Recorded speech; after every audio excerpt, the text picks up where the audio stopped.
মায়ের রান্নাঘরের নতুন একটা ট্রান্সফরমেশন নিয়ে এসেছি আজকে। চার পোকার হাত থেকে রেহাই পেলেও চাইনিজ তেলাপোকার হাত থেকে রেহাই পেলাম না। আসসালামু আলাইকুম এভরিওয়ান, কেমন আছেন সবাই? এর রান্নাঘরটা একটু একটু করে গুছিয়ে দিচ্ছি আমি। কিছুদিন আগে আমি মায়ের রান্নাঘরে দুইটা সেলফ লাগিয়ে দিয়েছিলাম। রান্নাঘরের যে কৌটাগুলো আছে সেগুলো অনেক পুরানো হয়ে গিয়েছে, আমি যার কারণে আরএফএল এবং মেলা থেকে মিক্সড করে কিছু কৌটা কিনে নিয়ে এসেছি। কি কৌটা কিনলেই হবে, সাথে রান্নাঘরটাকেও তো ভালোভাবে ক্লিন করতে হবে। এদের সাথে বেশ কয়েকদিন আগের একটা ভিডিওতে আমি শেয়ার করেছিলাম আমার বাসার জাজিম এবং তোষকে ছাড় পোকা লেগেছিল। পোকার সমস্যা সমাধান করতে পারলেও চাইনিজ তেলাপোকাগুলো এখনো আমার কিচেনে রয়ে গিয়েছে, কারণ কিচেনে আমি কোনো কিছু ব্যবহার করিনি। পোকার উৎপাত কমানোর জন্য আমি অনলাইন থেকে আবারও অর্ডার করে দিই সেই প্রোডাক্টটা। পোকার যন্ত্রণায় আমি আমার রুমেই ঘুমাতে পারতাম না। অনলাইনে হাউস হিরো ইনসেক্টস কিলার স্প্রে নিয়ে আমি ব্যবহার করে দেখি। বিছানার নিচে, কাঠের আলমারিতে সব জায়গাতে আমি ভালোভাবে এটা স্প্রে করে দিয়েছিলাম। শেষ করেন 3 দিনের মধ্যেই আমার ঘরে একটাও পোকা ছিল না। ভালো দিক হলো এই স্প্রেটা ব্যবহার করাতে আমার বাচ্চার কোনো ক্ষতি হয়নি, কারণ আমি নির্দেশনা মতো সেফলি স্প্রে করেছিলাম। স্প্রে বোতলটা ছাড় পোকা, উই পোকা এবং চাইনিজ পোকা তিনটারই সমস্যার সমাধান করবে। বাসায় যদি পোকার উৎপাত কম থাকে তাহলে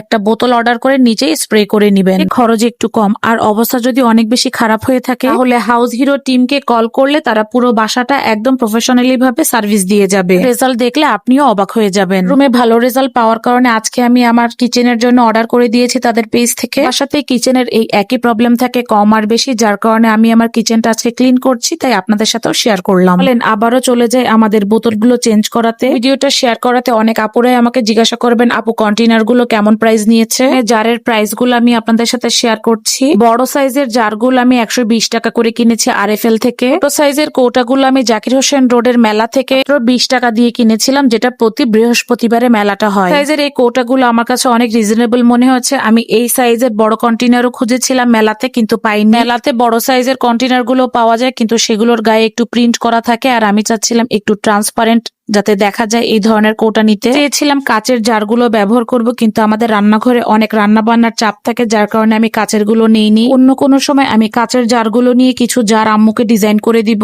তো রাফ ইউজ করার জন্য এই প্লাস্টিকের কন্টেনার গুলো আমি তাকে সেট করে দিলাম। যখন এই ধরনের ট্রান্সফরমেশন কিছু কাজ আম্মুকে করে দিই, তখন আম্মু মনে মনে একটু মন খারাপ হলেও পরবর্তীতে আবার আনন্দও হয়। তার হাতের এতদিনের ব্যবহার করার জিনিসগুলো আমি চেঞ্জ করে আবার নতুন কিছু নিয়ে আসছি।